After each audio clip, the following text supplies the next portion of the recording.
Boa noite, senhoras e senhores.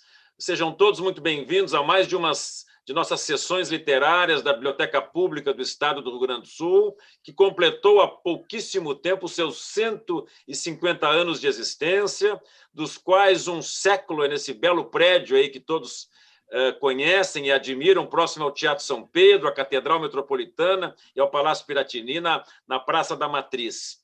Eu gostaria de agradecer a presença de todos, em especial do nosso palestrante, o nosso querido professor Cláudio Moreno, e o faço em nome de nossa diretora da biblioteca, Morgana Marcon, e dos membros da diretoria da Associação de Amigos da Biblioteca, o nosso vice-presidente Alcides Stumpf, os diretores Paulo Amaral, Fabiano Saraiva, Letícia Mota, Celso Chitolina, e o nosso querido diretor e coordenador dessa sessão, e atual presidente da Academia Rio Grandense de Letras, que muito nos orgulha, o Rafael Jacobsen. O tema que será desenvolvido por nosso convidado é, na minha opinião, no mínimo, uma fascinante provocação, a viagem das palavras, e eu então passo a palavra, como diz o título, ao nosso querido Rafael, para que faça as devidas honras da casa ao nosso convidado. Por favor, Rafael. Boa tarde e já boa noite, na verdade, para todo o público que nos assiste, a todos os queridos amigos da Biblioteca Pública do Estado do Rio Grande do Sul e, muito particularmente, aos meus colegas na diretoria da Associação de Amigos da Biblioteca Pública e, ainda com mais ênfase, ao querido Cláudio Moreno, que aceitou de pronto o nosso convite para participar deste evento de hoje, e a quem eu terei agora a honra de apresentar para todos, trazendo um pouquinho assim da biografia do nosso palestrante da noite de hoje. Então, o professor Cláudio Moreno nasceu em Rio Grande, concluiu o curso de letras na nossa Universidade Federal do Rio Grande do Sul, com habilitação em português e grego. Em 1972, ingressou como docente no Instituto de Letras, lá da nossa universidade, e foi responsável por várias e várias disciplinas nos cursos de letras e de jornalismo, assim como pela disciplina de redação para os cursos de pós-graduação em medicina. Em 1977, concluiu o mestrado em língua portuguesa, com o trabalho sobre os diminutivos em inho e zinho e a delimitação do vocábulo nominal em português, e obteve também, mais tarde, o título de doutor em letras, com a tese sobre morfologia nominal do português. O professor Moreno, com certeza é muito conhecido de todos pela coluna que ele mantém no jornal Zero Hora, falando sobre questões do nosso idioma, também um tanto de mitologia clássica e outros temas que ele domina como ninguém. E o professor Moreno também é autor de uma grande quantidade de livros na sua área, especialmente sobre redação técnica, curso básico de redação, português para convencer e também livros de gramática, como o Guia Prático do Português Correto e Ortografia, Morfologia e Sintaxe, uma série de 2003, 2004 e 2005. E também, mais recentemente, ele lançou os trabalhos O Prazer das Palavras, volumes 1 e 2, com artigos sobre etimologia e curiosidades do nosso idioma, que é o tema do nosso evento de hoje. E, além disso, ele é autor do romance Troia e 3 livros sobre mitologia clássica, Um Rio que Vem da Grécia, 100 Lições para Viver Melhor e As Noites Gregas. E Moreno, então, como vocês podem perceber por essa super resumida apresentação, é a pessoa certa no lugar certo para nos falar sobre esse tema da viagem das palavras. Sem contar que ele tem outras 2 características muito importantes. Ele é meu querido confrade lá na Academia Rio Grandense de Letras e também é membro da Academia Brasileira de Filologia. Então, estamos todos aqui em excelentes mãos e, portanto, sem mais delongas, eu passo a palavra para o nosso convidado, Cláudio Moreno, para que ele possa nos deleitar com essa viagem tão prometida. Obrigado, professor Moreno. Obrigado, Rafael. Obrigado por esse deleitar aí, né? É um pré-julgamento, espero que esteja certo. Bom, eu aceitei esse convite principalmente para a minha amizade com o Rafael, porque eu sou um grande fã da Biblioteca Pública. Eu comecei a frequentá-la quando eu tinha 9 anos de idade, e não era a biblioteca mãe, era a biblioteca filha, ficava embaixo, ali na descida da ladeira, que era a biblioteca infantil. Então, é um lugar que eu acho, inclusive, nobre que nós temos no nosso estado, e fico contente que o doutor Gilberto e mais a sua equipe vão trabalhar para voltar ao brilho que deveria ter a biblioteca. Uma cidade como Porto Alegre, uma cidade de leitores, e hoje em dia quase que mais escritores do que leitores. Bom, o nosso tema, a viagem das palavras, podia ser o movimento das palavras, mas vamos tomar como uma viagem. Vou fazer uma distinção inicial. Todas as línguas do mundo, todas, têm duas camadas no seu léxico, essas palavras que dispõem os seus falantes. Primeiro é o nativo, ele é autóctone, ele é interno, cada língua é uma maquinazinha de fazer palavras. Ela é praticamente infinita, o que obriga os dicionários a correrem sempre atrás das novas palavras, porque a língua forma, ela tem um mecanismo, uma rotina, digamos assim, que forma palavras com acréscimo de afixos, prefixos, sufixos, e com isso ela é praticamente inesgotável. Eu dou um exemplo simples, rápido. O vocábulo pardal, aliás, qualquer vocábulo da língua portuguesa, não importa a idade, não é como os animais. Eles podem reproduzir 100 anos depois. Eles podem ficar dormentes e um dia eles acordam. O pardal era um passarozinho onipresente no mundo, talvez um dos pássaros mais comuns nas cidades do mundo inteiro, e assim ficou no dicionário dormindo durante 200 anos. Há uns 30, 40 anos, desenvolveram um sistema de rastreamento de automóveis de velocidade e, pela semelhança, como ele ficava preso em cima num poste, deram-lhe o nome de pardal. Podia ter dado o nome de bem-te-vi, não importa, o nome de pardal. No momento que ele recebeu um segundo significado, e as línguas crescem também não só por palavras novas, mas por significados novos das palavras antigas. No momento que ele recebeu esse segundo significado, ele começou uma ebulição. Já se falou em pardalizar as estradas. E já tínhamos as estradas pardalizadas. Alguém chamou a atenção que o pardal não era didático e que a lombada eletrônica era mais didática. Então, em alguns lugares, despardalizaram as estradas. Ora, os amigos da velocidade, geralmente são meliantes, eles começaram a se dar conta que o seu carro tinha sido fotografado, então eles destruíam a lombada. E a lombada passou a ser um equipamento caríssimo e muito vulnerável. Então, algumas repardalizaram as estradas. E assim, ali, de repente, o pardal desabrochou uma família inteira. Então, esse mecanismo, que é interno, produz a grande camada de nosso vocabulário, nossas palavras. Mas existe o segundo, palavras que vêm de fora. As palavras que vêm de fora, elas vão criar, evidentemente, uma camada menor, mas elas, para chegarem até aqui, elas têm que se mover. Então, nosso assunto, exatamente hoje, vai ser sobre essas palavras que vêm, alguns chamavam de peregrinas, o Quintiliano chamava de peregrinas, essas palavras que nós vamos buscar em outro lugar. A oposição vai explicar, é uma palavra que a gente usa, às vezes não sabe muito bem por quê. A primeira camada, feita em casa, no nosso quintal, com os nossos materiais que nós temos, movimentando aquilo que minha filha chama da sucata, que tem, né, vai montando coisas, esta é chamado vernáculo. Vernáculo vem de vernus, no latim, porque Roma distinguia dois tipos de escravos, os servos, servos que eram comprados ou conquistados em guerras, ou trocados, negociados, e vernus, que era aquele que nascia dentro da propriedade, já dentro das posses do senhor, lá do dono.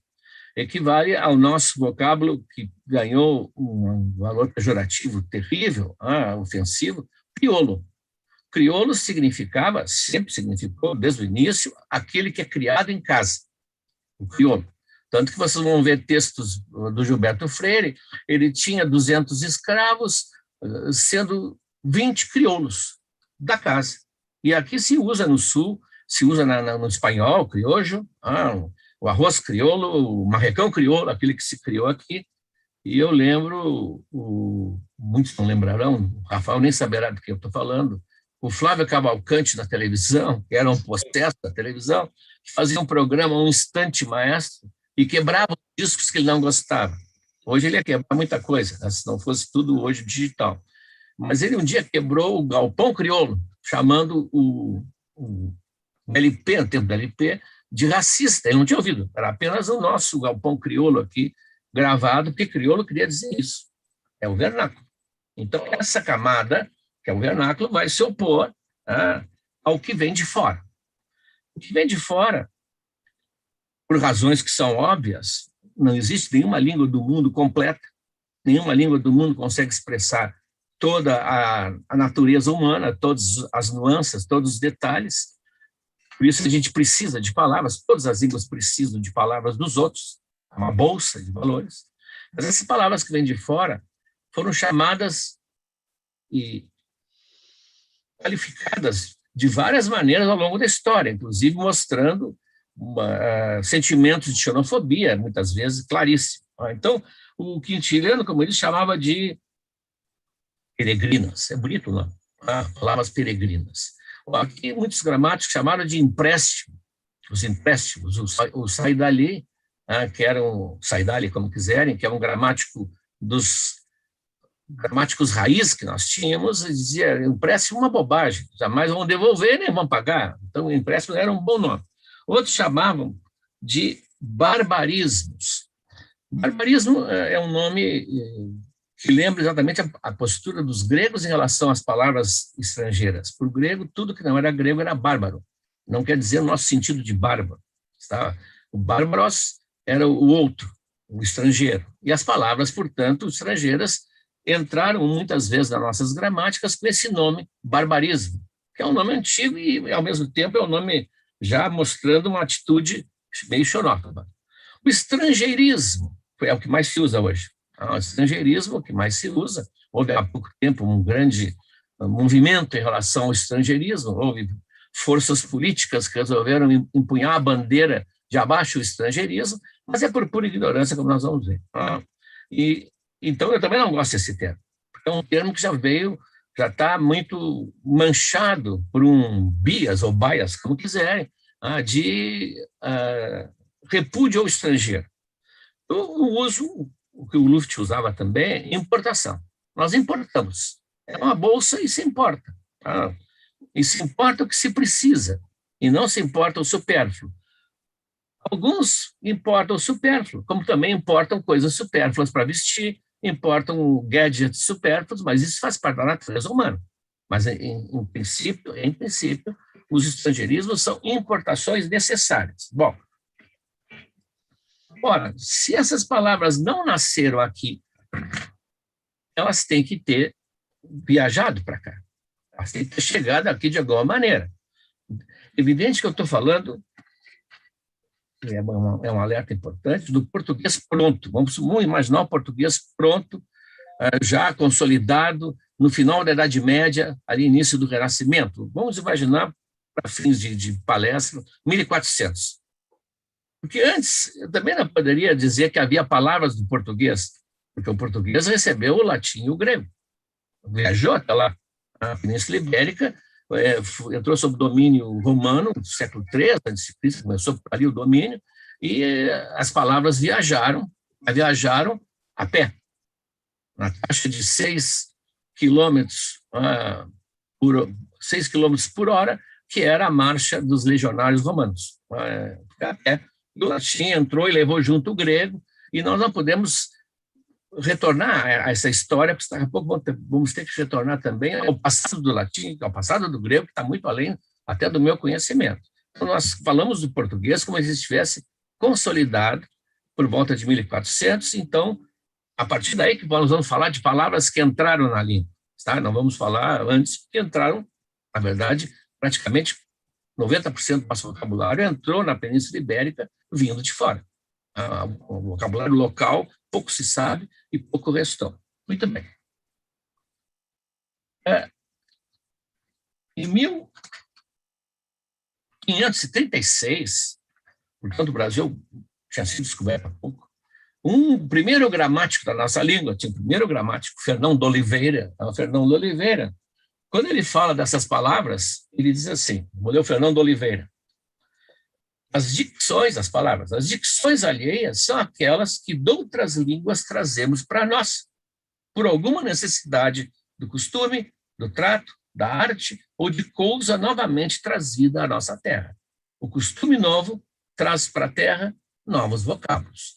Ele tinha se dado conta do óbvio que os latinos já diziam, as coisas, as palavras seguem as coisas.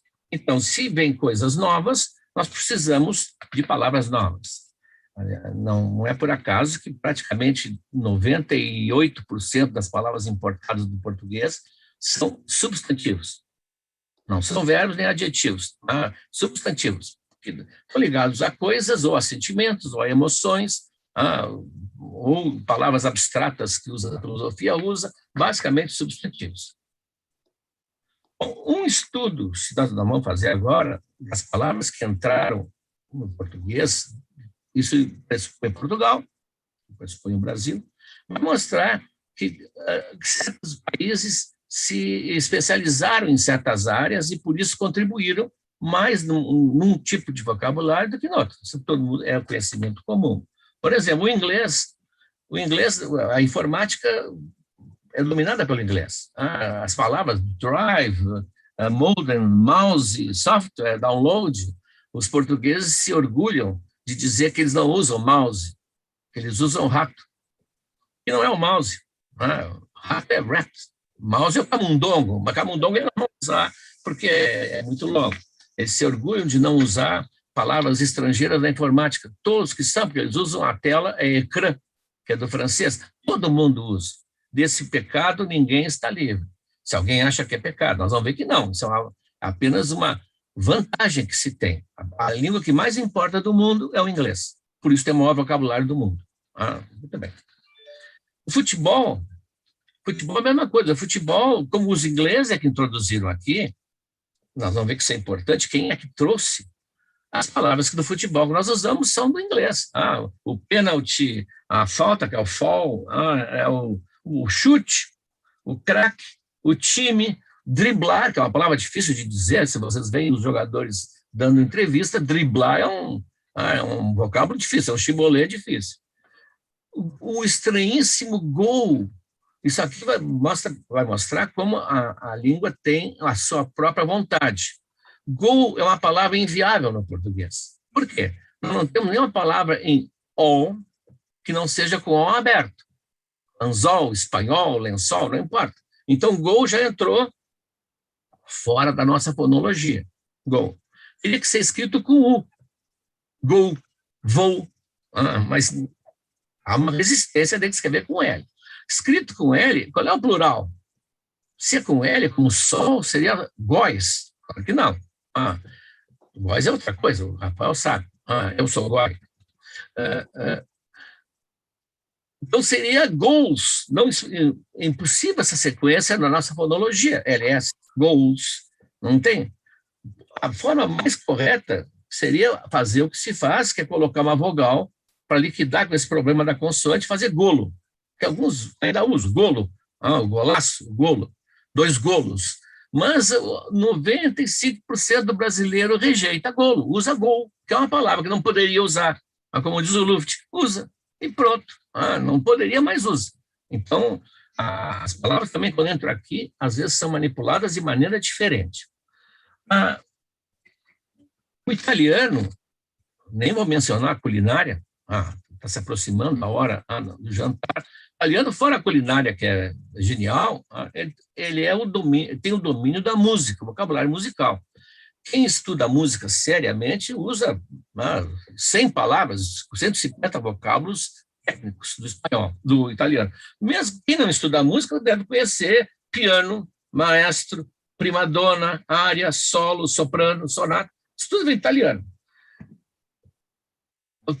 Quando os ingleses trouxeram o futebol, aliás, o Rio Grande, aquele time de Rio Grande, parece que é um dos primeiros times do Brasil trazido pelos ingleses, e o Corinthians é trazido também pelos ingleses, daí os Corinthians, que seria o time,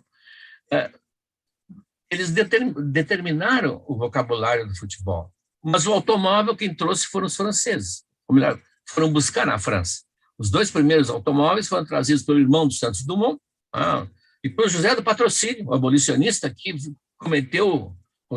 participou do primeiro acidente de automóvel. Ele não sabia dirigir, bateu, arrebentou um monte de coisa, né, inaugurou. Por isso que a gente usa não a tecnologia americana ou inglesa no vocabulário do automóvel. A gente usa capô, marcha ré, embreagem, derrapar, chassi.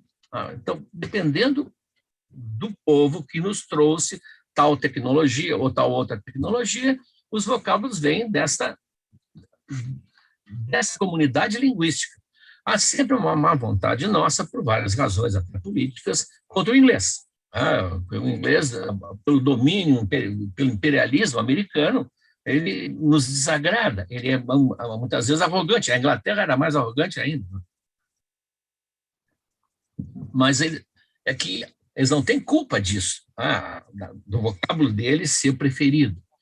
Porque a tecnologia de informática, eles que trouxeram, vários esportes são eles que introduziram, então nós estamos apenas vendo quem pode mais é imitado. Talvez um dia, nós vamos ver depois, no final, eu vou apresentar palavras que o português enfiou no inglês. Nós tivemos uma pequena resposta, pálida, mas tivemos quando Portugal mandava no mundo. E nós vamos ver palavras que a gente vê, jamais suspeitaria que seriam do português, no vocabulário do inglês.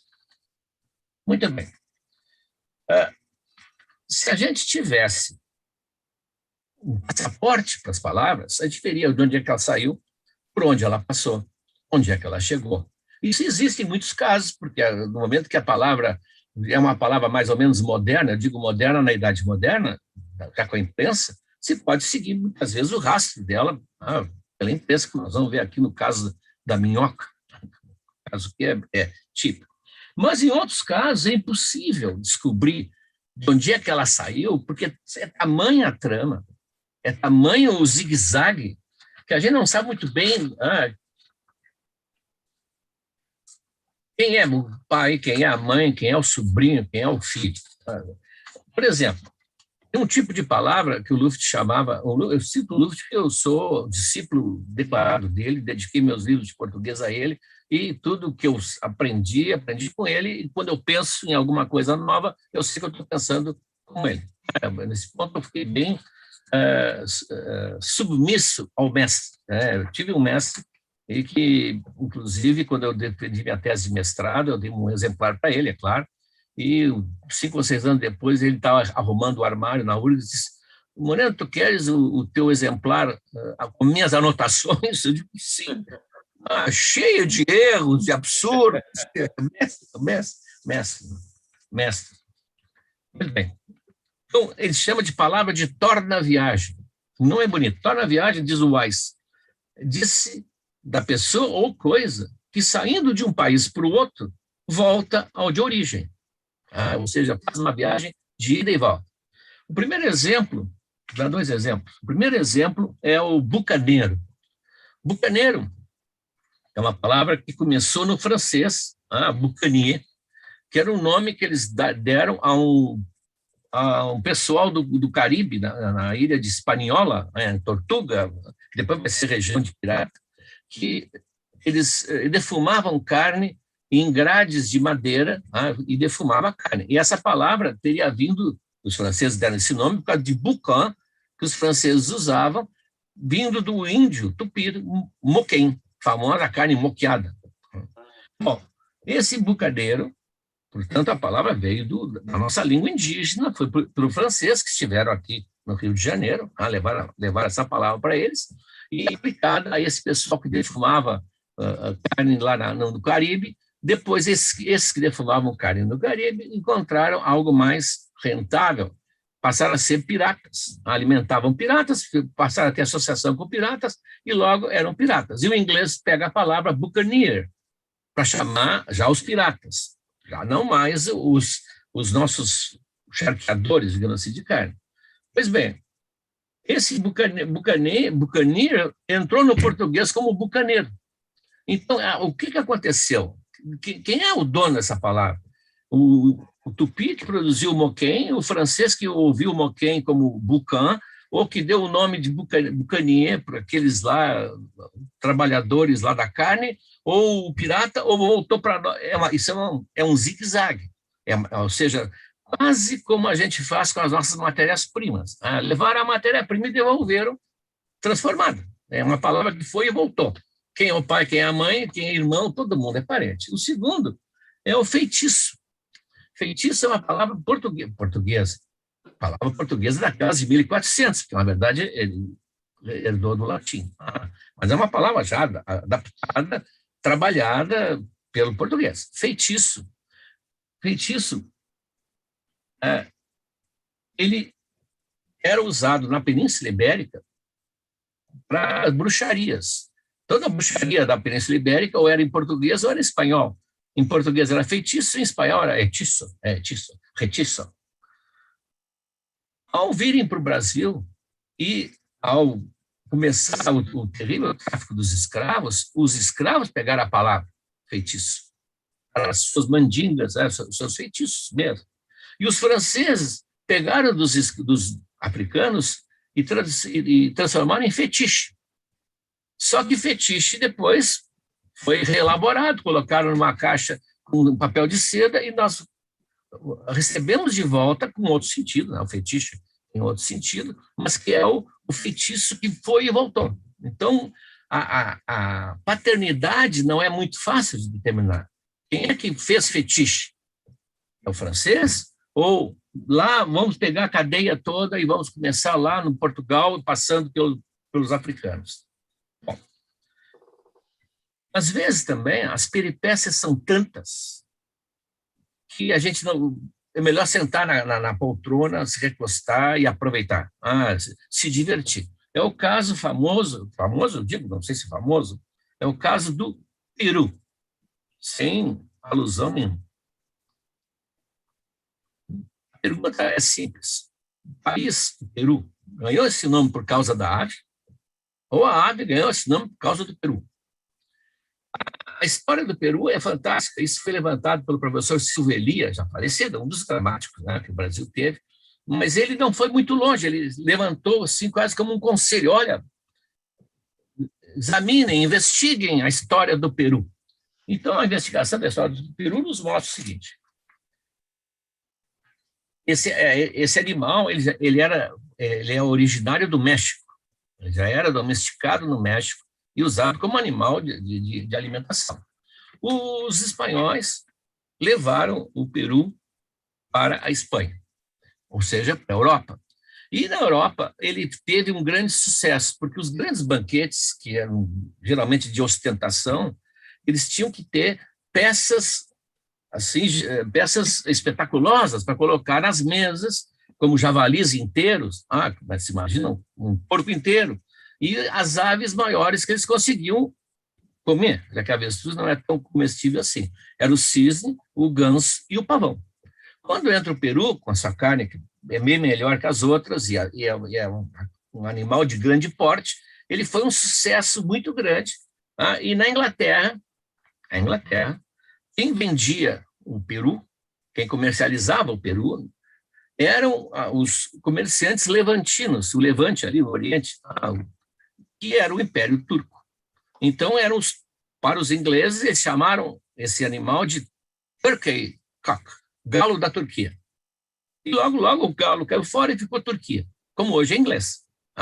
Em inglês, Peru é Turkey, que é o mesmo nome do país. Bom, os franceses, que sabiam de onde vinha, que sabiam que ele vinha do México, chamaram-no de galo, tinha galo e galinha, galo Coq des Andes, das Índias, porque as Índias, as novas Índias, eram a América. Nunca esqueçamos que o Colombo julgou ter chegado às Índias e chamou os nativos do Caribe de índios, exatamente por causa disso. Criou essa confusão. E esse animal que veio das Índias, então, ganha o nome de Coq d'Inde, de apóstrofe francês, dinde, logo virou dinde. E hoje ele é Dandon, o macho, e Dand, o peru fêmea. Eu não sei como eles distinguem, mas lá parece que faz diferença para a culinária francesa. Para nós, não faz. Essa real procedência do animal, expressa nesse nome, foi imitada pelos russos, que usam essa palavra, o catalão, o Yiddish, que é Índia, vem da Índia. A própria Turquia chama o peru de hindi, porque vinha de lá, eles iam buscar, comercializavam, vendiam de lá. Os espanhóis, vejam o turbilhão em volta desse pobre animal, pobre porque ele é sacrificado na véspera. Não. Os espanhóis, como ele é muito parecido, aliás, é bastante parecido com o pavão, pavo, chamaram-no de pavo também. Só que aí não podiam dar o mesmo nome para dois animais iguais, diferentes. Então chamaram o pavão de pavo real, que eu pensei muitos anos que fosse o pavo bonito. Não, pavo real queria dizer pavo real, o verdadeiro pavão. E o pavo é o nosso peru. Então ficaram com o nome de pavo. E o Brasil, que conhecia os portugueses, que já consumiam esse animal, chamavam de galo do Peru. Porque o vice-rei, a grande parte da América Espanhola chamava-se vice-reino do Peru. Era o nome antigo, era uma espécie de subdivisão administrativa espanhola. Então, o galo do Peru, ou a galinha do Peru, virou Peru. Então, sintetizar isso aí,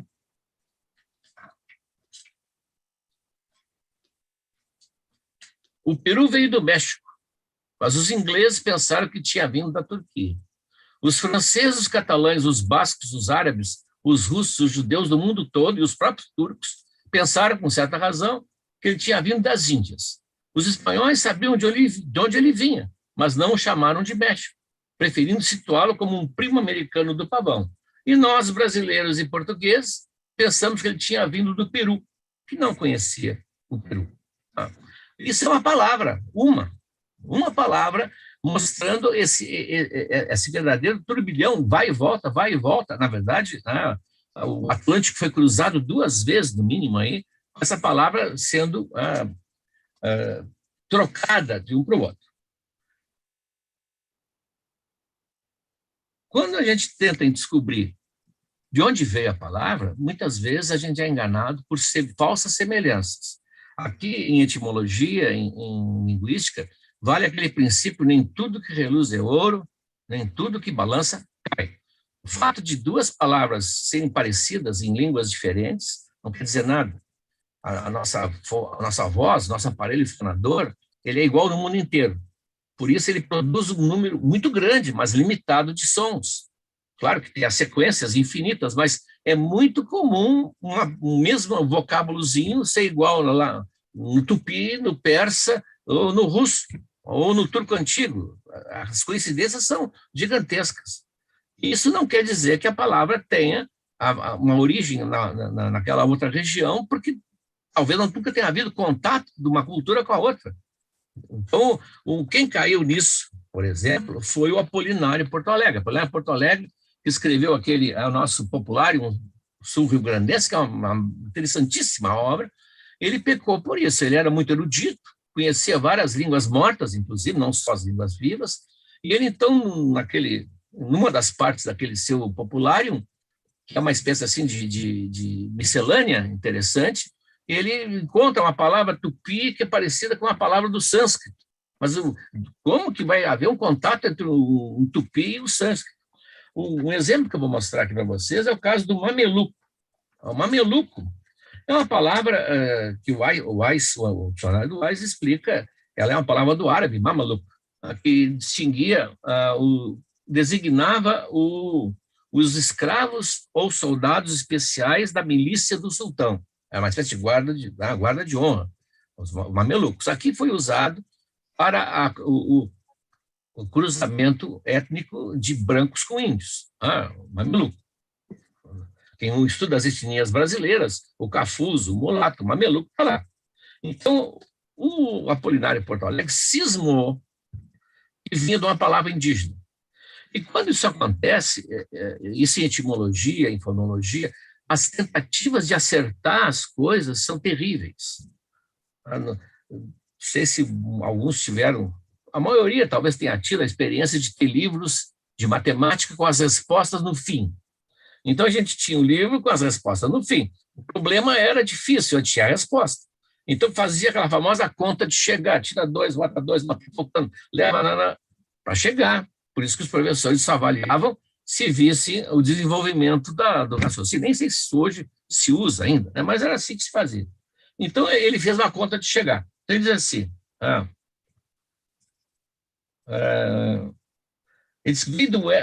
mameluco vem de membiluca, composto de membira, filho, e uca, que significa separado, distinto, porque ele não era da raça, ele dizendo, da raça primitiva. Com a queda do B, ficou memiruca. Parece uma esses gozando, dizendo que é fácil transformar tambor, mostrar que tambor veio de corneta. O tam vira cor e o bor vira neta. Que os portugueses, por semelhança da palavra que já tinha, portanto, ele reconheceu que os portugueses já tinham uma palavra, fizeram mameluco. Isso é completamente absurdo, mas é muito comum, muito mais comum do que se pensa. O segundo exemplo é uma homenagem ao nosso confrade da academia, o Rubem Daniel. O Rubem Daniel, talvez nos ouça nesse momento, o Rubem Daniel me emprestou um livro precioso, um livrinho, editado no Uruguai, paizinho querido, paizinho, não paizinho, paizinho querido, por um tal de, porque merece esse Roberto Larrea. Eu acho que ele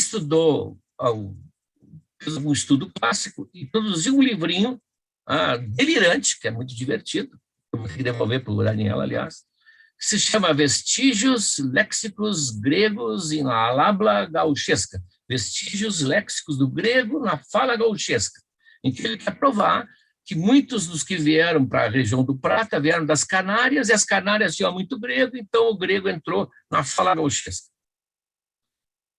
Então vamos ver dois casos. Primeiro é mulita. Mulita, nós tatu mulita. A mulita se chama mulita, eu fiquei sabendo, falando lá com os mateiros, porque tem as orelhinhas para trás, assim, quase como a orelha da mula.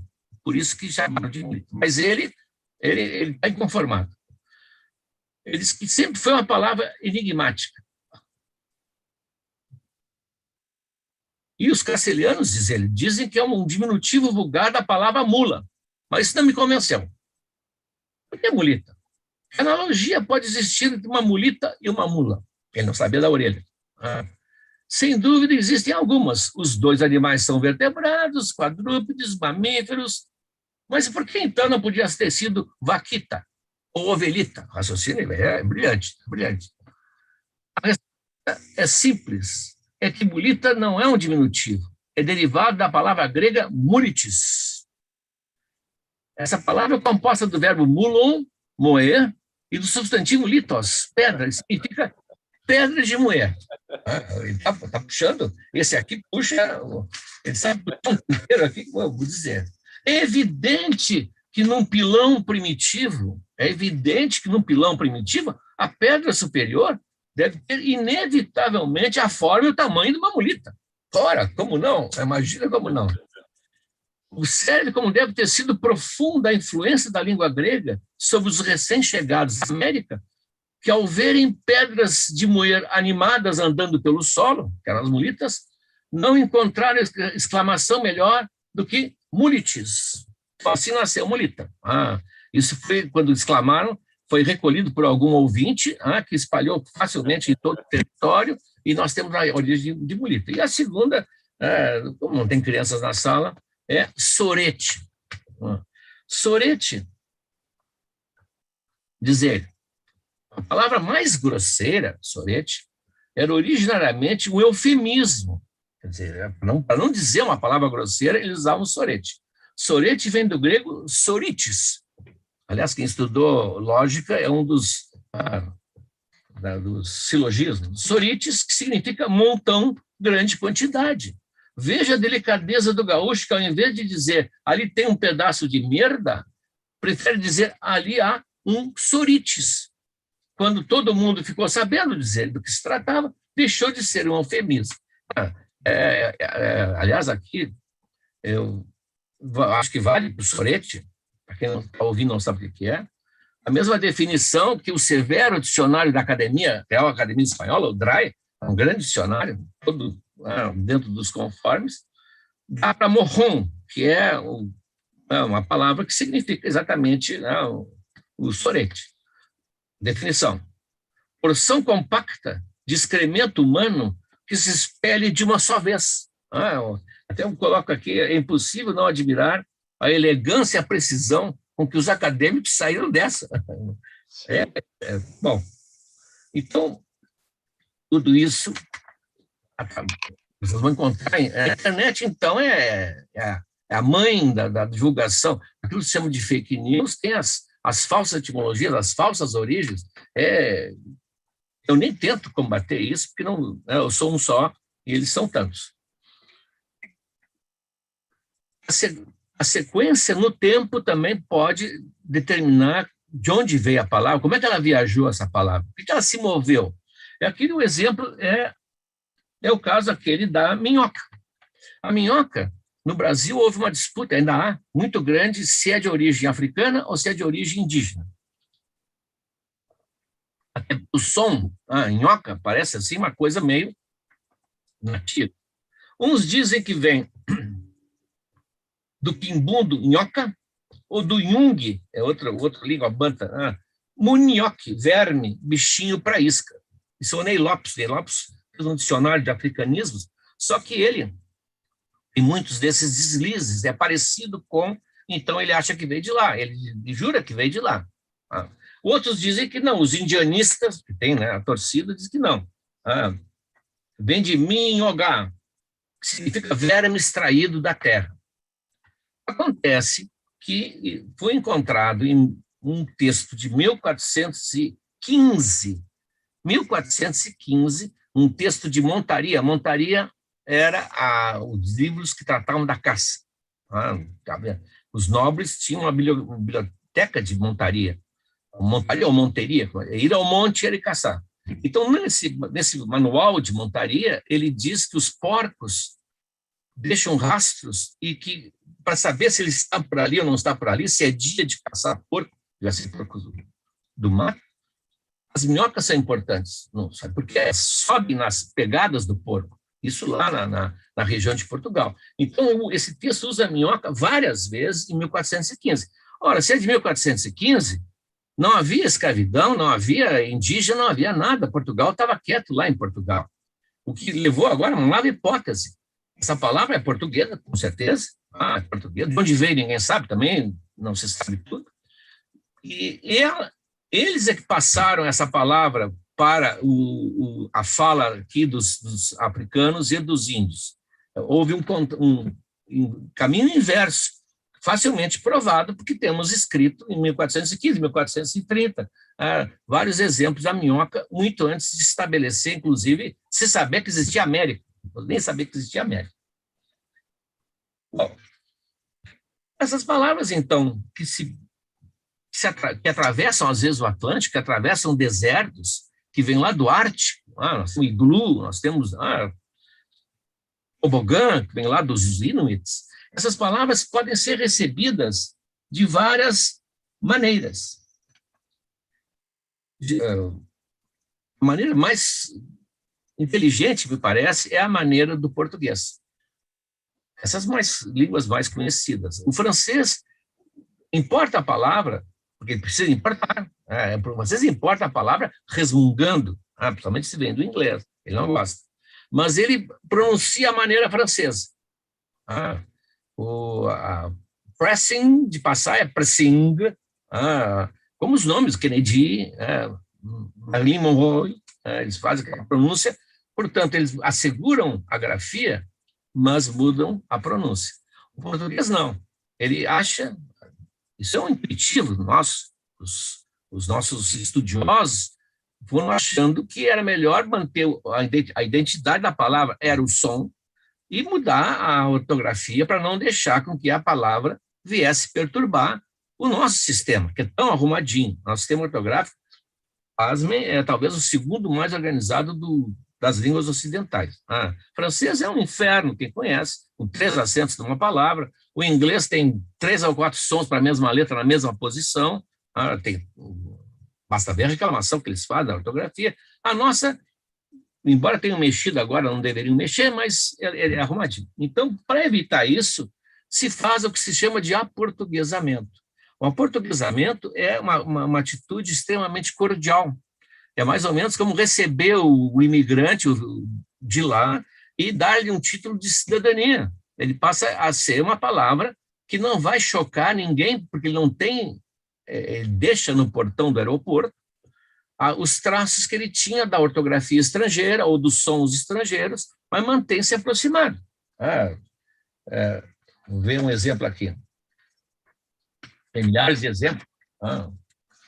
Por exemplo, nós não temos sílabas abertas com consoante, como sport, club, stress, que o inglês tem. Quando entram aqui, imediatamente, como se tivesse um grupo de carregados, passam um pincelzinho, limpam, tiram o pó e vão fechar essas sílabas abertas sempre com o mesmo elemento, que é o E. É como se tivesse uma latinha cheia de E's. Então, o stress ganha um E no início e no fim. Stress é. Sport ganha um no início e no fim. É sport. Club ganha um no fim. Clube. Turf ganha no fim. Turf. Golf no fim. Golf. E elas entram e daqui a pouco elas se confundem com as outras.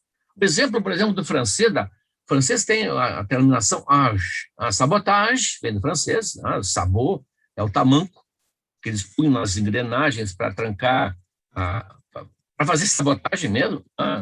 Tem a mirage, do deserto, tem a garage, que é a palavra francesa, e quando entra no português, nós temos aqui uma terminação nossa, em agem. Essas palavras ganham um M e viram garagem, sabotagem, miragem, e vão se juntar às outras, de tal maneira que numa lista de palavras em agem, eu desafio uma pessoa a saber o que é estrangeiro ou não. Elas foram aclimatadas, acolhidas, absorvidas, e estão felizes, são cidadãos pacatos, em paz. Não atrai a atenção. O que atrai a atenção, basicamente, são essas palavras pouquíssimas que não conseguiram ser elaboradas. Como outdoor, não tem como as tentativas de mudar outdoor não funcionam. Pizza, não tem como escrever pizza, a não ser com 2 Es.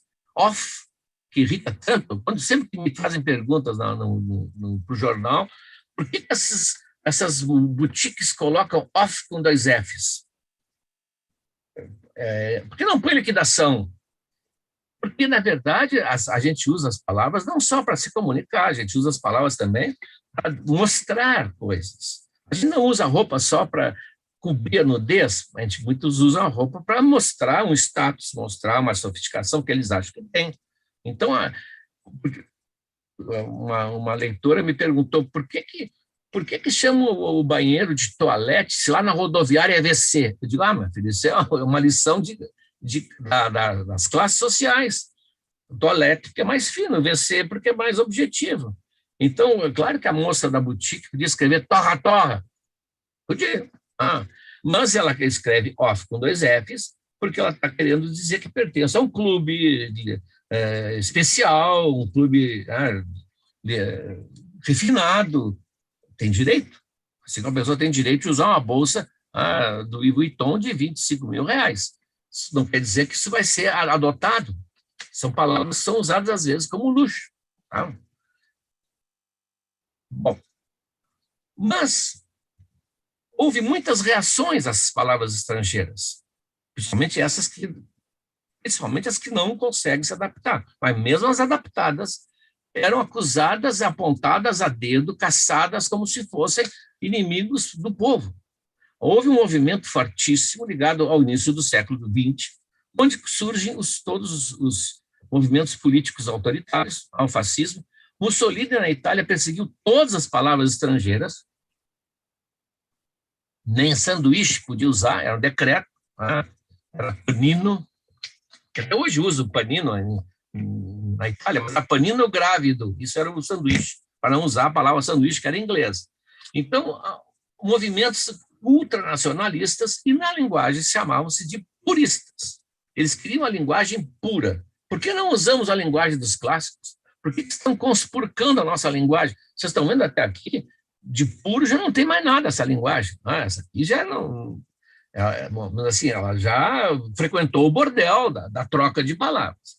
Então, teve um famoso autor, famoso porque Machado de Assis zombava dele.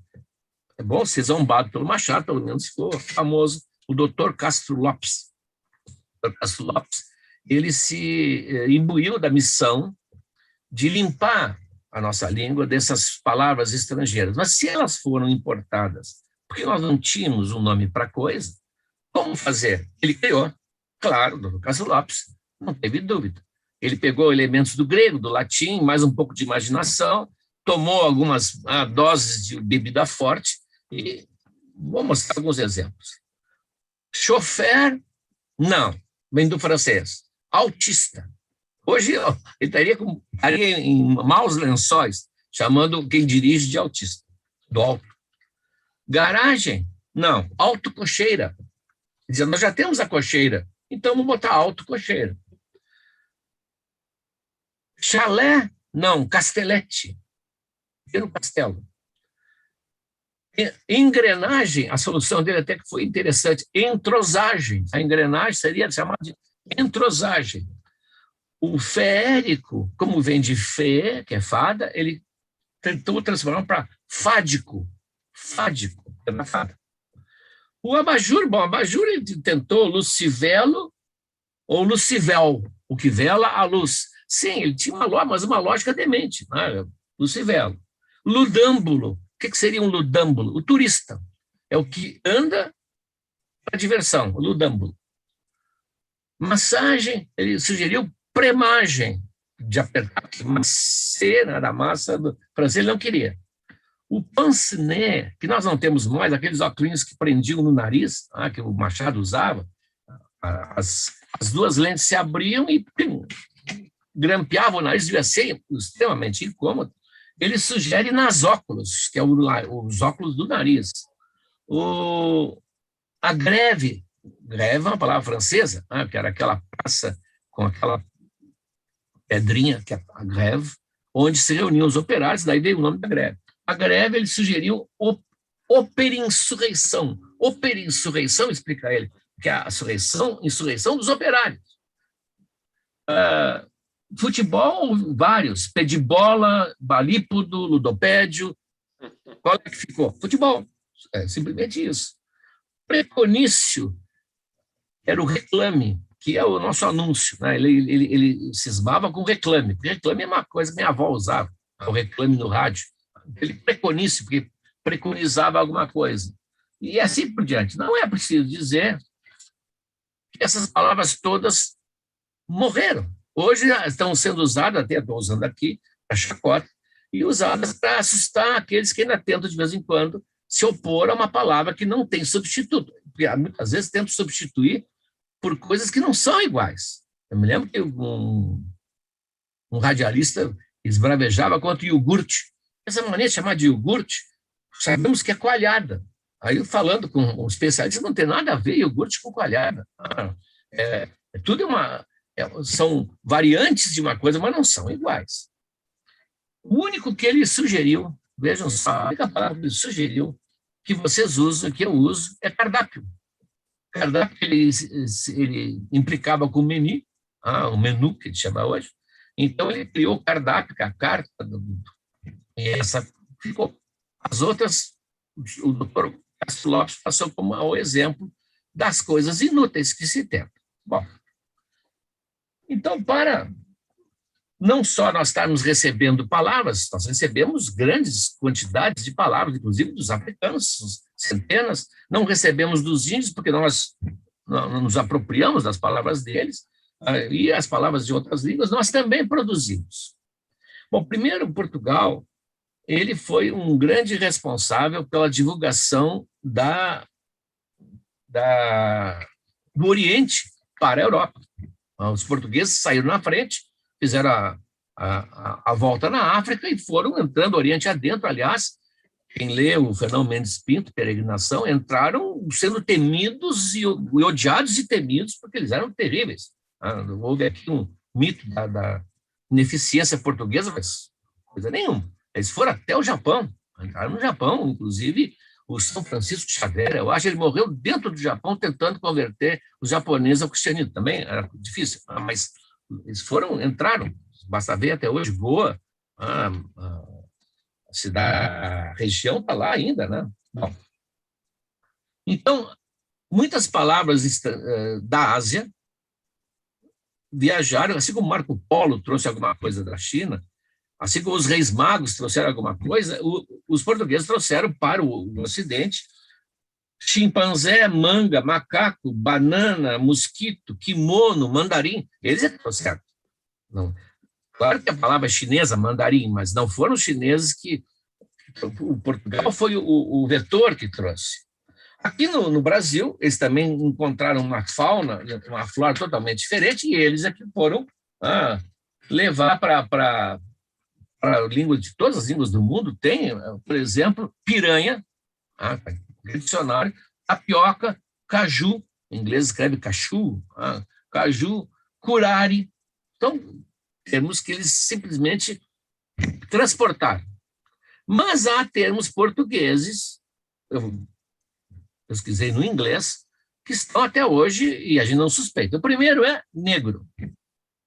Negro é uma palavra portuguesa que o inglês absorveu, negro, eles só pronunciam diferente, mas que Portugal, evidentemente, evoluiu do latim Níger. O rio Níger, o Rio Negro na Amazônia, a Nigéria, o radical latino está lá, mas a palavra negro é portuguesa, e entrou no inglês, e entrou em algumas outras línguas. Albino vem de alvo, branco, era um nome que um explorador português deu ao encontrar os exploradores portugueses no século XVII, XVIII na África eram terríveis, atravessavam, porque queriam provar a travessia de Angola para Moçambique, tudo a pé. Ele encontrou uma tribo que nós chamaríamos aqui por Sarará, que é a palavra nativa, que era o famoso negro aço, cabelo claro. Ele chamou de albino e depois a palavra entrou no inglês, entrou em outras línguas para designar qualquer ser com pigmentação, com problema de pigmentação. O albino. Cobra. O inglês tem snake, mas ele tem cobra, ele pronuncia cobra.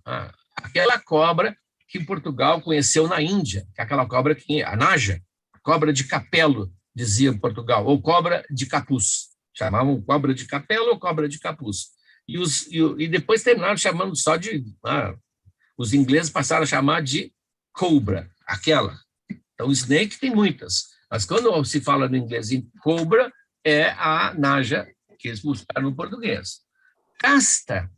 Os portugueses já trabalhavam com uvas, com vinhos, e a casta eram as diferentes variedades do vegetal. Quando eles chegam à Índia, porque eles foram os primeiros a chegar à Índia, observar com um olhar ocidental, eles viram aquela divisão fechadíssima e deram o nome de casta. Eles deram o nome de casta. E isso se espalhou, o inglês usa caste, com N no fim, mas peguem um dicionário como Oxford, vão ver lá a origem portuguesa. Tanque era usado em Portugal para os pequenos laguinhos num jardim, um tanque. E foi levada para o inglês com esse mesmo significado. Só que depois, na Primeira Guerra Mundial, eles iam lançar os primeiros, eram os primeiros veículos motorizados armados da Primeira Guerra Mundial, se não me engano, na Macedônia, e para despistar a espionagem, eles fizeram caixas, imensas caixotes com o nome tanque, dizendo que eram tanques de água para abastecimento de regiões desérticas. E era o tanque, é o avô do tanque, ficou o nome. Marmelada. Marmelada é um doce de marmelo. Hoje, cada vez mais raro, as nossas tias faziam. No Brasil foi desbancado pela goiabada. Mas a marmelada é um doce de marmelo, que o inglês pegou marmalade, só que ele chama como isso quase um sinônimo de geleia, chimia, tanto que o mais famoso produto dessa área na Inglaterra é a orange marmalade, é a marmelada de laranja, parece a nossa marmelada de banana do sítio do Pica-Pau Amarelo. Eles fazem um doce, esse doce que alguns aqui chamam de chimia, outros distinguem a chimia da geleia, não é o caso, lá é a marmalade, uma palavra do inglês. E, por último, na lista aqui, a zebra. A zebra era um asno selvagem que tinha em Portugal, que chamavam de zebra. Bom, o V e o B sempre se alternou no português, né? Aquela alternância do V e do B. E quando eles fizeram a volta na África, ao dobrar o Cabo das Tormentas, eles viram esses animais e associaram, parecido, talvez pelas orelhas, com esse animal, esse asno, um asno selvagem que tinha em Portugal. Então, daí ele entrou em todas as línguas. O inglês é zebra, o espanhol é cebra, o francês é zèbre, o italiano é zebra. Quer dizer, se eles não tivessem feito a volta do Cabo das Tormentas, visto esse animal e identificado, nós não usaríamos essa palavra para esse animal. Então, há vestígios portugueses. Só que depois Portugal teve o seu declínio político, econômico, ele que chegou a mandar em uma grande parte do mundo. Imagine, todo o Tratado de Tordesilhas, Portugal era grande, né? Ele entra em decadência e a sua influência passa a ser zero. Não quer dizer que não voltará, porque a história tem essas voltas. Bom, estão vendo que eu sou um defensor. Não sou um defensor, eu sou eu olho com muita calma, muita tranquilidade essa entrada de palavras estrangeiras, porque eu sei que elas não, para começar, são pouquíssimas. É um vocabulário mínimo, perto do peso do nosso vocabulário. Segundo, porque existe um filtro da necessidade. Se não for necessária, ela é aposentada. No século XIX, no tempo dos saraus, do José de Alencar, Machado de Assis, usava-se o francês para tudo. Palavras que hoje ninguém sabe do que são, porque elas não eram necessárias. Então, existe um filtro da língua. A língua é como o gato, ele cheira, mastiga e cospe. Só fica com o que é importante.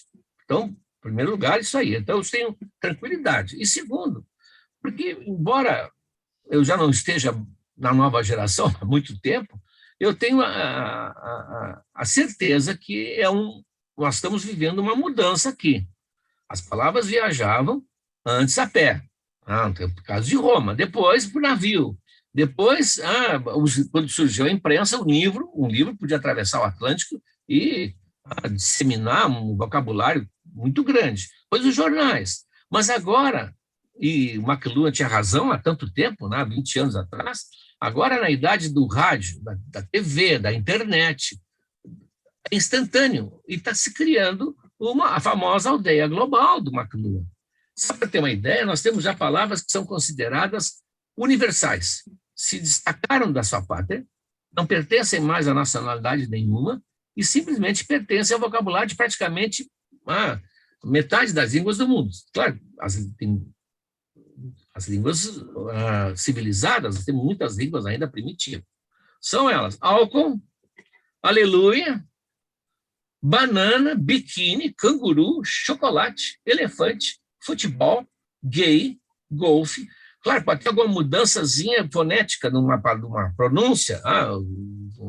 O caso do telefone pode ser telefone, mas é por ali.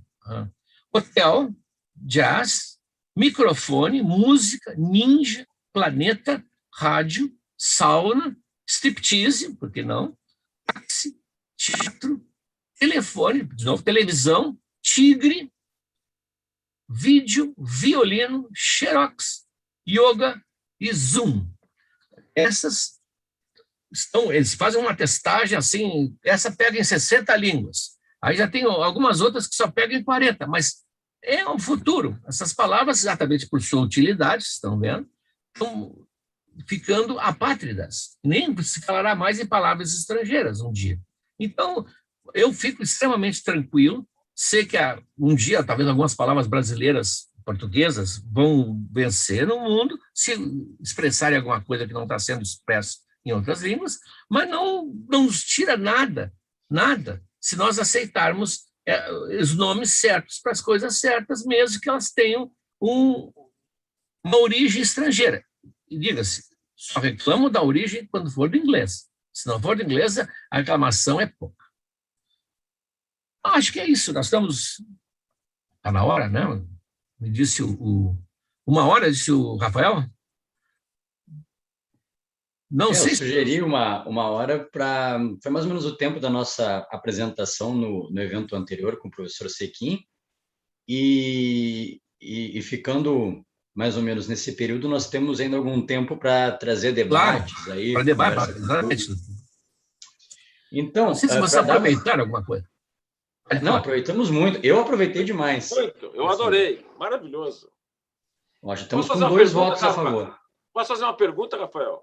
Vai lá, doutor Gilberto. Eu uma vez escutei, eu acho que foi o Borges que falou, que, do ponto de vista linguístico, o espanhol do Cervantes tinha a desvantagem de ter só a influência, digamos, grego-latina, e que o inglês tinha essa e mais das línguas anglo-saxônicas, aí daria uma riqueza maior de vocábulos. É assim? Vamos dizer assim, nós temos as línguas românicas, as irmãs românicas, que é o francês, o italiano, o romeno, o catalão, o provençal, e tem a matriz greco-latina, não tem dúvida. O inglês teve uma vantagem histórica, ele foi invadido pelos normandos, pelos franceses. Então, ele tem uma camada, e pelos romanos também. Então, ele tem uma camada de origem latina, uma camada de origem francesa e uma camada de origem anglo-saxônica. Então, isso cria uma riqueza de vocábulo muito grande. Só que o inglês, o inglês, a inglesa normal, acham os de origem latina muito difíceis. Então, Shakespeare é considerado difícil porque ele usa palavras que, para nós, eles usam para lavar, usam wash. Tem o verbo lavate, que é o nosso, lavar. Mas para eles, esse substrato latino é o pior. O substrato francês ficou para o luxo.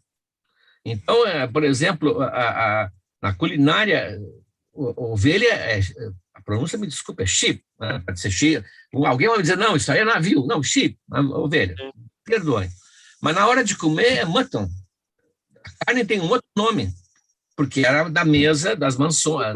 O mouton do francês. Exatamente. Então, nesse caso, o inglês tem essa influência extra. Digamos assim, é mais uma mistura, é uma mestiçagem, e, como nós sabemos, sempre é mais rica. Sempre é mais rica. Muito bom.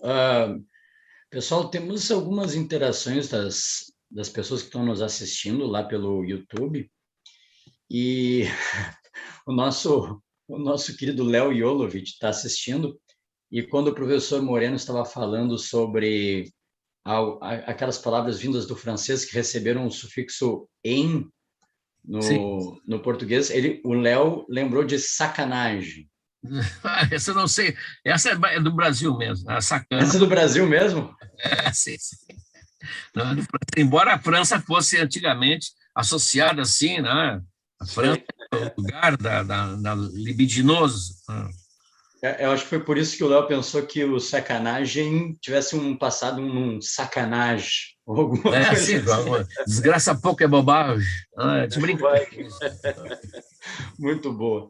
E também aqui, a Alice Jankowski, provavelmente lembrando das tentativas de adaptação de certos vocábulos, né, à nossa língua, e pensando no exemplo da dificuldade de fazer isso, que o professor Moreno ilustrou com o caso do outdoor, que não tem como fazer, ela lembrou aqui da mussarela com C cedilha, que de fato é uma adaptação, usa-se, e eu acho que exemplifica bem as adaptações, o quão bem-sucedidas ou quão mal-sucedidas elas podem ser, porque juntamente com a mussarela com C cedilha tem o mozzarella com Z, não tem, professor Moreno? Tem, essa é uma palavra Também, né, vamos pegar essa palavra, que é uma palavra louquinha. Italiano mozzarella, que não tem nada a ver com a nossa mussarela, que acho até bom dar outro nome. Quem conhece a mussarela italiana, ele é elástico, é um queijo branco, não é o nosso fatiado para comprar na fila do Zafari, mas o C cedilha é porque tudo que não é etimológico, palavra de fora, se usa com C cedilha. Então, quando a gente pode guardar a grafia original da língua exterior, tudo bem, mas quando não, entra o C cedilha, entra o X e entra o J. Explicando melhor. Palavras de origem indígena, palavras de origem africana, que nunca foram escritas, portanto. Palavras de línguas com alfabetos exóticos, como o árabe, o hebraico, como o grego, e qualquer coisa que não seja etimológica não pode escrever nunca G, tem que ser J. Por isso que Bagé é com J. Eu sei que o pessoal de Bagé vai dizer que não, mas é como Pajé. Por que Pajé vai ser com J e Bagé vai ser com G? Não, porque registraram, isso não existe. Tramandaí foi registrado com 2 M's, com HY. Mudou a ortografia, mudou. Porto Alegre não tinha acento. Em 71 ganhou acento diferencial, 43, ganhou acento Porto. Em 71 perdeu. E assim vai, Triunfo tinha PH. Então isso não importa que não foi registrado. Mas então é por isso, shampoo, nós não temos SH, então é X. O shake, o senhor do deserto, nós não temos SH, é X. Isso foi uma simplificação, aliás, muito bem feita. Por isso Canguçu é C cedilha, Açaí é C cedilha, Iguaçu é C cedilha, Paraguaçu é C cedilha. Embora na praia eles escrevam com 2 S, depois quem achou que estava faltando alguma coisa, botou um acento no U, e só não errou mais, mas não conseguiu onde. Talvez um dia ele consiga inventar mais alguma coisa. Erechim, né, professor? Erechim é com X, é óbvio que é com X, não tem discussão, mas a pessoa, eu sei que a gente pensou a maneira como foi escrito, mas meu avô teve um ataque quando futebol passou a ser escrito futebol. Ele achou pelo fim dos tempos. Não é, tem que seguir a norma. O Luft dizia, a norma pode ser ruim, mas é a norma, porque senão a gente começa a ter invenções. Aí quando começa a invenção. Eu me lembro que uma época eu quase, não vou dizer que apanhei, mas fui ameaçado, porque eu explicando essa regra da grafia, eu disse que Lages tem que ser com J, Santa Catarina, e Erechim tem que ser com X, e construir uma estrada ligando a Transignorância. Aí caíram em cima de mim. Professor, uma curiosidade, esse nosso erro sistemático da segunda pessoa do singular com a terceira, assim, no falar, tu vai, isso aí, alguns dizem que é do italiano, o que é isso? O que houve? Não. Isso é a morte anunciada do tu. O Brasil inteiro, menos aqui a nossa aldeia do sul, que nem o Asterix, assim, o Brasil inteiro, talvez alguma região do Maranhão, prefere você, porque você é muito mais simples de usar. Sim. Você usa a terceira pessoa, você vai, você foi, você trouxe. Agora, nós usamos o tu como uma marca gaúcha, mas deveríamos usar o verbo na segunda pessoa. Sim. O verbo na segunda pessoa não é fácil de usar. Tu foste, tu vieste, a pessoa começa a botar S, tu viestes, tu fostes, isso aí já é voz. O imperativo do tu é impossível. Você, eu digo, não traga ou traga. Não volte ou volte. O tu não. Não voltes para o negativo e volta para o afirmativo. Não fiques triste, fica aqui. É tão difícil que todo mundo erra, todo mundo, e eu escrevi uma vez um artigo, Chico também erra o imperativo. Aliás, para que eu fui escrever, né? O que houve de correspondência de senhoras de meia-idade furiosas, mas ele não erra, porque ninguém fala de certo. O tu é muito difícil, então o tu está sendo usado... Só por curiosidade, qual música dele que tem esse pequeno deslize? São várias. Inclusive, o que é pior, no fado tropical, que é um sujeito que teve estudo, ele usa o não ser, ele usa o ser tu, que é difícil, mas não negativo. Ele faz o Gil faz mais também, todo mundo. Eu quis mostrar que se ele todo mundo está sujeito. É aquela com o Rui Guerra, né? É aquela letra Exatamente, do Rui Guerra. isso, do Rui Guerra, exatamente. Ó musa dos meus sonhos, ó minha... Né, eu sei. Isso aí. É muito bonito. É bonito, sim. O tu está morrendo. O tu, a gente usa mais como se usaria um lenço no pescoço no 20 de setembro. É mais um símbolo.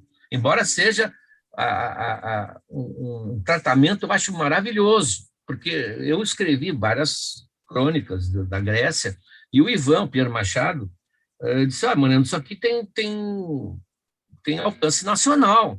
Você está usando o tu, troca por você. Tá, vou trocar por você. Troquei por você.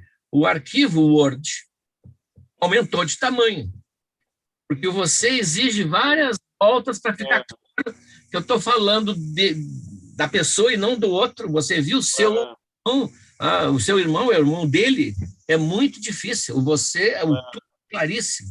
E tão estranho é o tu, que no livro Troia, eu tive que decidir como é que os deuses iam falar com os deuses. Deus não pode falar com... Deus é Deus. Não? Você não cabia voz, como alguns autores antigos. Aí fica pesado. Eu botei o tu e fica assim solene, porque ninguém usa o tu normalmente. Então, Zeus fala com a Hera usando o tu. Tão estranho que ele se tornou que hoje dá para botar um deus falando assim, porque não é mais comum. Não é mais comum. Eu falo... Não é bailismo, né, professor? Não, eu falo tu por profissão, por local, e vejo que as pessoas ficam meio assim, até meio chocadas. No Rio de Janeiro, eu dei uma época aula na Estácio, eu ia todos os fins de semana, no shopping eu falava tu, as pessoas já estavam quase pedindo desculpa, como se eu fosse reclamar, agredir, fazer alguma coisa. Olha, pessoal, tem aqui mais algumas interações no nosso canal no YouTube. Primeiro, tinha 2 votos aqui, meu e do Gilberto, dizendo que aproveitamos muito bem a palestra do professor Moreno, só que eu quero registrar aqui mais um terceiro voto, no mesmo sentido. Meu e teu, professor Moreno, nosso querido discípulo Luiz Augusto Ponzoni Schmidt, está dizendo que também aproveitou muito a palestra. Sim, o Guto. Eu próprio. E o Léo Jolovich está confirmando que no Maranhão usam também o tu. Tu. E ele está propondo, com base nessa ideia de os deuses gregos usarem também o pronome tu, ele tá já propondo, pelo que eu entendi aqui, fundar um CTG lá no Olimpo, CTG Unidos do Olimpo. Ótimo, né? Tem CTG em toda parte do mundo, né? Acho que só na Antártica não tem, mas então, por que não? Por que não? Eu acho muito justo. O pessoal aqui colocou uma dúvida também sobre essas grafias, né? A atualização das grafias, inclusive dos nomes das cidades, de acordo com as normas, né?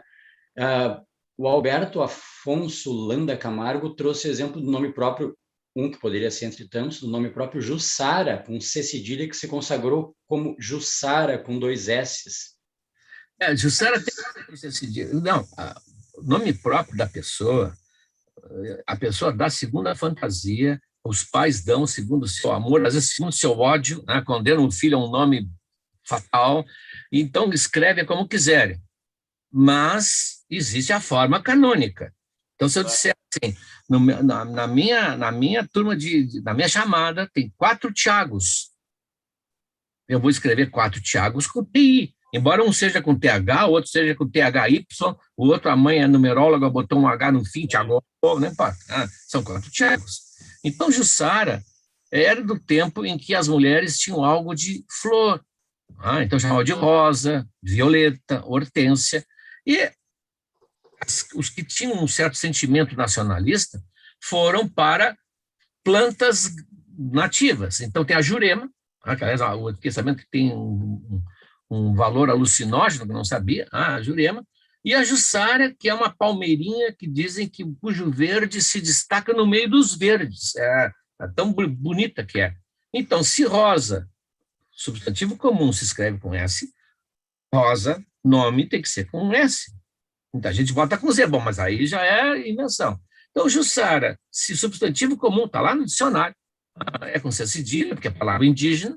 Palavra indígena, claro. Agora, eu já havia escrito, inclusive, Giussara, como Giulia, em italiano, G-I-U. Tudo bem, é o nome da pessoa, é outra coisa. É um bem, é um direito indiscutível de portar o nome como quiser. Dane-se, depois vai explicar todos os clichês da vida. Então, o caso da Jussara, ao contrário, quem tiver consciência de livre vai ter que explicar. Mas esses outros nomes que botam a gás, bom, tudo bem. Nisso não se mexe. Isso aí é pessoal. Bom, Moreno, uma boa notícia para ti, na verdade para todo mundo, mas particularmente para ti, é que o nosso confrade Rubem Daniel Castiglione, lá da academia, está acompanhando a palestra e elogiou aqui no YouTube. E ele, enfim, ele provavelmente vai ficar muito contente de saber que o livrinho que ele te emprestou foi inspirador. Sim. Ele elogiou porque vai receber o livro de volta. Eu estou há 6 anos com ele lá e eu agora vou poder devolver. Rafael, uma coisa importante para as pessoas que nos assistem é que essa aula merece que seja revista várias vezes. Eu, por exemplo, vou atrás dessas informações com toda a calma, vou dissecá-las. E isso vai estar no YouTube, né? Nós vamos concentrar dentro de algumas semanas no nosso próprio site, né, que está sendo reestruturado, da Biblioteca Pública, com todas essas palestras, não é, Rafael? E eu acho que as pessoas vão várias vezes retornar a essa belíssima palestra. Rafael, nós estamos próximos do encerramento já?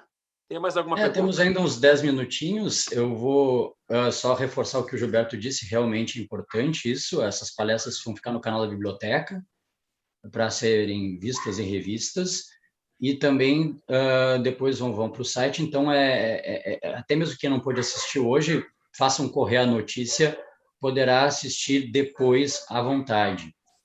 E tem uma outra colocação que eu acho que é importante de trazer aqui, já pensando que nós estamos indo para os finalmente, né?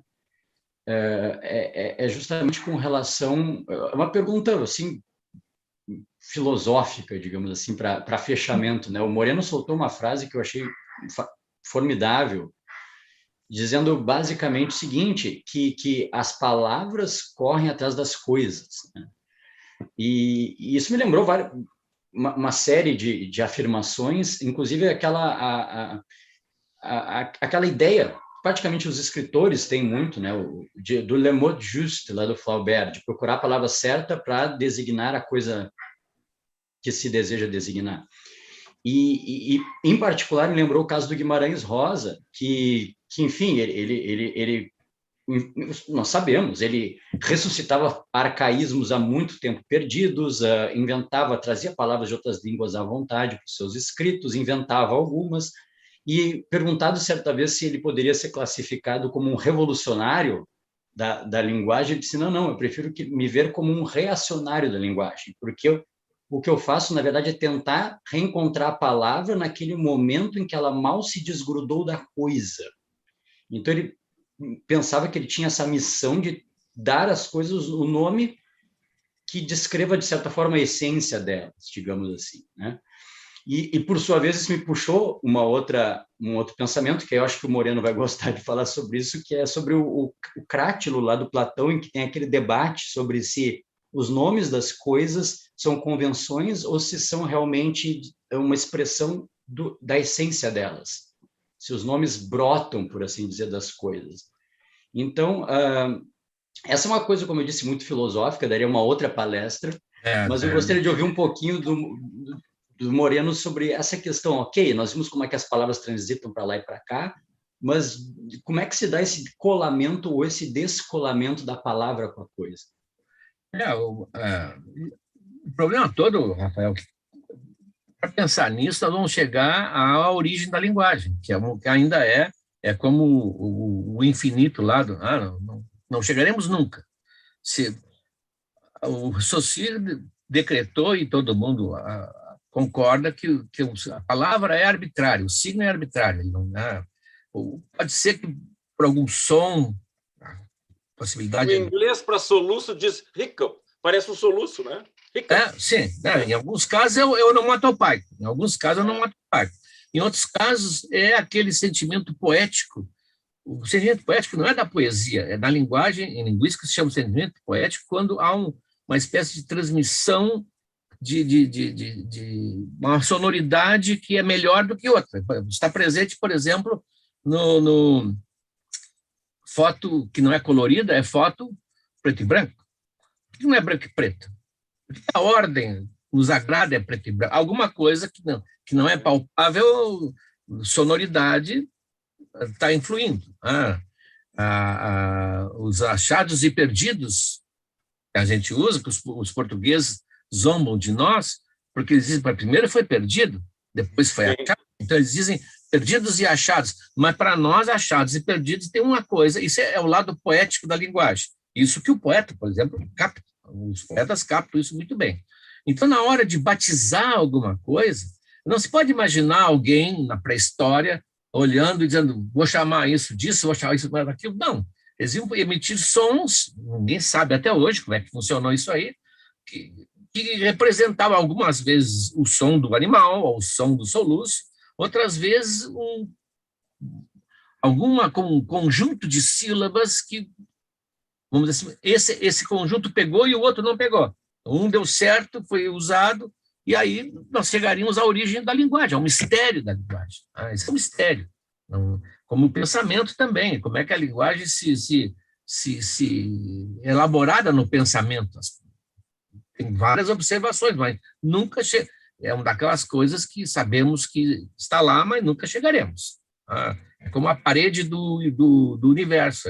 Cada vez que eu chego mais perto, aquilo se afasta. A não ser que um dia a gente descubra que foi uma dádiva divina. Bom, aí deu uma linguagem pronta, é uma linguagem pronta, depois se fragmentou na curva de Babel. Isso é uma teoria, mas no meu caso, sei que jamais será totalmente esclarecido. Aí o Platão faz observações filosóficas, mas também não. Como é que a palavra colou na coisa? Ou como é que ela descolou? Isso é uma pergunta para passar a vida respondendo. Infelizmente, Rafael, não temos a vida, mas o Gilberto aí... Rafael, podia nos informar sobre a próxima palestra, que também vai ser um tema maravilhoso. Podia já anunciar para o pessoal? Sim, claro. Vamos aproveitar o espaço. A próxima palestra dessa série aqui de incursões pela cultura, promovida pela Biblioteca Pública, pela Associação de Amigos, com apoio da Academia Rio Grandense de Letras, vai ser no dia 27 de agosto, sobre o tema da legalidade com Juremir Machado. E então vai ser 60 anos da legalidade, exatamente. Vai ser imperdível também. Veja que a nossa programação, de fato, ela está de altíssimo nível e já estão todos convidados, então, para retornarem aqui conosco no dia 27 de agosto. Gilberto, eu vou deixar o nosso emérito presidente encerrar a nossa sessão e se despedir do público e do nosso convidado, o professor Moreno. Da minha parte, eu já deixo aqui meu agradecimento especial ao Moreno e digo mais uma vez que foi uma noite excelente. Bem, eu agradeço, então, ao meu querido Rafael pela condução sempre brilhante dessa sessão e ao nosso ilustre palestrante. Que dificuldade, quantos anos se passaram, professor Cláudio Moreno, para que eu tivesse essa oportunidade de tê-lo. Esse convite foi feito há 8 anos, durante a Bienal do Mercosul, e eu acho que o senhor vai ter que voltar, porque o seu tema é sempre muito, muito interessante. Eu não me lembro de uma sessão que tivesse suscitado tanto interesse, dessas várias que a gente tem participado. Então, realmente, o senhor é uma das referências indiscutíveis quando se fala na palavra. Então, muito obrigado ao professor Moreno, a todos que nos assistiram, e até o dia 27 de agosto.